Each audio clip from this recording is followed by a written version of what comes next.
Inhaling your own farts is medicine. Let's start here because nothing will ever top this. So it's 1665.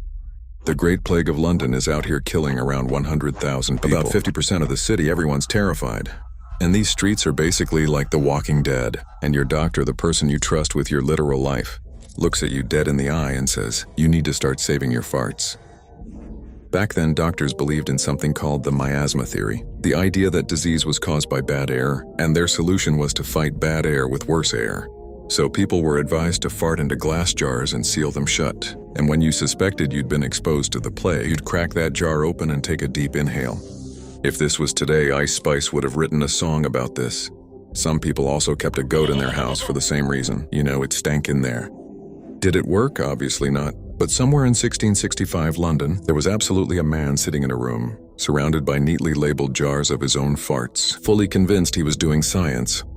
Honestly, we can't even laugh too hard, because people are out here selling their own farts online today. Swallowing tapeworms on purpose. Victorian women were obsessed with being thin, like the beauty standard of the era was literally to look like you had tuberculosis, pale, frail skeletal. The corsets weren't cutting it fast enough, and everyone wanted to be Bella Hadid really bad, so some genius came up with the idea of a tapeworm diet. You would buy a little pill, and inside that little pill was a tapeworm egg. The egg would hatch at your intestines, and boom, the worm would attach itself to your gut wall and start eating whatever you ate. Now here's where it gets worse. Some of these tapeworms would grow up to 82 feet long. And the side effects: vomiting, seizure, there's organ failure, brain damage, because some species of tapeworm larvae can literally migrate to your brain and cause cysts. And of course, WebMD did not exist back then, so they didn't even know the removal process was even more insane. One method involved a doctor shoving a tube with food down your throat to try to lure the worm out, unless you think this is safely in the past. Khloe Kardashian once said she wished she could do the tapeworm diet. Plus, in 2014, TLC aired Untold Stories of the Year, where a mother fed her teenage daughter tapeworm eggs to help her lose weight for a beauty pageant. So in a way, nothing has changed and we're all doomed. Communal butt wiping stick? Well, we hope you've got a strong stomach. Because yes, this one might actually be worse than sniffing your own farts. We live in a fairly privileged era when it comes to butt wiping options. Soft triple-ply toilet paper. The days that feel like a spa day. But in the old times, people were out there wiping with stick sleeves. Grass animal fur. Basically whatever nature slapped within arm's reach. So the Romans came up with what they probably thought was a genius life hack: take a sponge, put it on a stick and leave it, soaking in a bucket of vinegar or salt water at public latrines. Sounds fine until you realize you're sharing the butt sponge with literally everybody else. Medieval European monasteries had their own version called the goomstick, basically the same concept. A stick with a sponge or rag at the end, shared among monks and clergy. Use it, rinse it, and leave it behind for the next holy brother. Now I want you to picture a monastery, quiet, sacred, peaceful. Men who have devoted their entire lives to God and purity, waking up at 4 a.m. to chant, copying beautiful manuscripts by candlelight, absolute devotion to God, and then all sharing a butt rag on a stick. Human civilization really peaked with indoor plumbing, taking 2 baths in your entire life. Isabella I of Castile is one of the most powerful women in history, patron of Christopher Columbus, the queen who helped unify Spain, genuinely one of the most consequential figures of the 15th century, basically the OG Daenerys, and yet she reportedly bathed only twice in her entire life. Once at birth, once before her wedding. That's it, she believed bathing was sinful. A sign of vanity, and this wasn't just a personal quirk. It was a widespread religious belief at the time that caring too much about your physical body meant caring too little about your soul.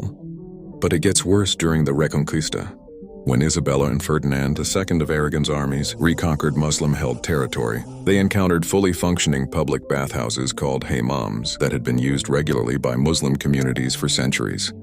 Isabella's response was to tear them all down. And it somehow gets even crazier. According to historical accounts, when Columbus reached the Bahamas and saw the Taino people who bathed daily in the sea, Isabella reportedly told him to discourage this practice. She was so committed to the anti-shower agenda that she reached across the literal ocean to enforce her "I've never showered and neither should you" policy. Wiping the king's butt in the English royal court. There was a job called groom of the stool. Yes, that was the official title. And yes, the job was exactly what it sounds like. Follow the king to his portable royal toilet, help him wipe, remove the waste, and handle the whole situation. Noble families actually fought for this gig, not reluctantly, not as a punishment. They actually wanted it because the groom of the stool had more private and unguarded access to the king than almost anyone else in the entire kingdom. You were alone with him every single day. In his most vulnerable moment, you could casually whisper policy suggestions, ask for land plan ideas or rumors, or request pardons. Some of the most powerful men in Tudor England held this role. It was generally one of the best networking positions in the country. Lincoln could never. The last person officially held the role until 1901. So yes, wiping royal butts survived longer than some empires. Imagine that on your resume. Crazy pulling teeth from dead soldiers to make dentures. June 1815, Battle Waterloo. Napoleon's final defeat, about 50,000 men dead or dying on the field. By morning and before the sun was fully up, scavengers were already moving through the bodies, not just looking for valuables, but specifically going mouth to mouth with pliers, pulling teeth. Why? Because early 19th century England had a serious sugar problem. The slave trade had made sugar widely available and affordable. Consumption skyrocketed, tooth decay was everywhere, and dentures were in high demand. And the best dentures, the ones that looked real, fit well and didn't rot quickly, were made from actual human teeth. Ivory and animal bone options existed, but they looked fake, turned yellow, and made a horrible grinding noise when you chewed. Young soldiers killed in battle were the premium source. Healthy teeth, young, strong, clean, perfect for repurposing. The Waterloo teeth were collected in such huge quantities that they were shipped back to England in barrels, sorted, boiled, as it was the only sterilization method available, trimmed and fitted onto ivory or hippo bone denture bases. They were then sold to upper-class Europeans who either didn't know or very much knew, and chose not to ask where the teeth came from. When dentists did tell patients, they marketed them as Waterloo teeth, which was somehow a selling point, because it meant the previous owner was a healthy young soldier, not a dug-up corpse or executed criminal. Branding really can sell anything. The practice continued well past Waterloo. The Crimean War, the American Civil War, it continued for decades. Historians estimate that many dentures, worn by wealthy Europeans through the 1870s, contained Waterloo teeth. But here's something even more interesting. Just 2 centuries later, people were doing the complete opposite. In Elizabethan England, when sugar arrived via colonial trade, it was so expensive that only the wealthy could afford it. And since sugar absolutely destroys your teeth, black rotting teeth became a status symbol. Queen Elizabeth I herself had famously blackened, rotten teeth by her 60s, and because Elizabeth was a fashion icon and everyone was trying to copy her look, the lower classes, who had perfectly healthy teeth because they couldn't afford sugar, started blackening their own teeth artificially to look wealthy. So the next time you see a regal 19th century portrait with that polite closed-mouth smile, just know there's a very, very real chance that those pearly whites had a previous owner. We might have everyone flying to Turkey for veneers now. But history was glamorous too, using crocodile dung as birth control. Starting in Egypt nearly 4,000 years ago, women used crocodile dung as a contraceptive. This is documented in the Kahun Papyrus, one of the oldest medical texts ever discovered. The method involved mixing the dung with a paste and using it as a pessary. And here's the funny part. It might have actually worked. Crocodile dung is alkaline, chemically similar to modern spermicides, so it may have had a real sperm-inhibiting effect. Now jump to ancient Greece and Rome, where they had a different solution, a plant called silphium. It grew wild only in a narrow coastal strip near Cyrene. In what is now Libya, silphium was used as a seasoning medicine, cure-all for coughs and fevers, and yes, also as a documented contraceptive. The physician Serenus recommended a monthly dose the size of a chickpea.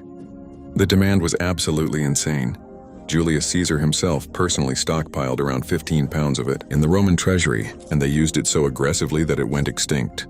Some historians genuinely think the heart shape we use today comes from the silphium seed pod, which appeared on Syrianian coins, the heart emoji, the universal symbol of love and romance nowadays, potentially derived from a contraceptive plant humanity loves so much we literally ate it to extinction.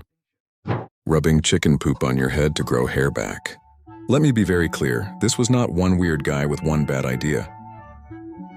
Multiple civilizations across different centuries independently declared that the solution to hair loss was to slather something deeply unpleasant on your scalp. In 17th century Britain, there was a publication called The Pathway to Health by a man named Peter Levin. basically the men's health magazine of its era. In it, Levins advised men with receding hairlines to take the ashes of culver dung, which is pigeon or chicken poop, and then dissolve it in a strong, alkaline solution and wash their heads with it. But Britain wasn't alone. Hippocrates, the father of modern medicine, developed his own baldness treatment involving a mixture of horseradish, cumin, pigeon droppings, and nettles applied to the scalp. For what it's worth, Hippocrates also went bald, so the pigeon droppings didn't do much. Vikings tried goose poop. Native American tribes used chicken dung or cow manure. The funniest part of all of this is that we now know hair loss is primarily genetic and hormonal. So every single person who ever put pigeon poop on their head did it for nothing. Thank God we now have minoxidil. Hair transplants in Turkey.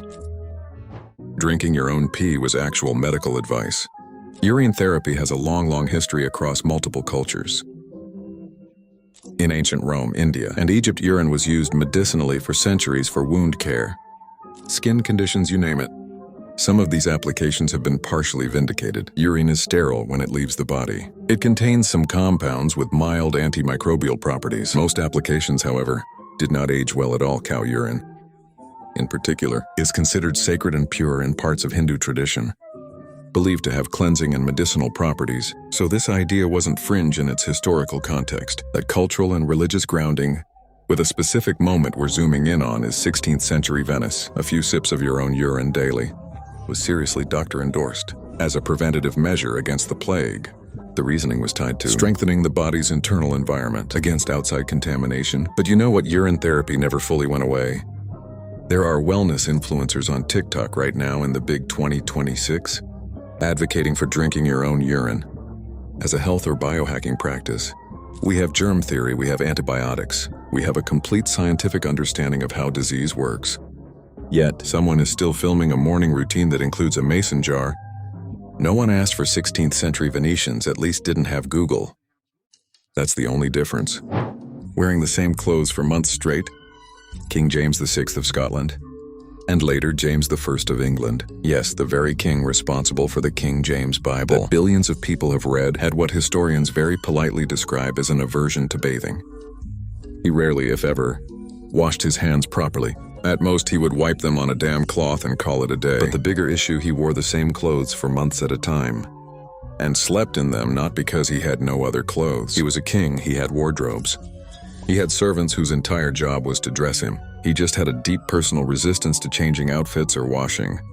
Now it's worth pushing back on the myth that everyone in history was just unwashed and crusty all the time. That's actually a modern exaggeration. Soap has existed for thousands of years.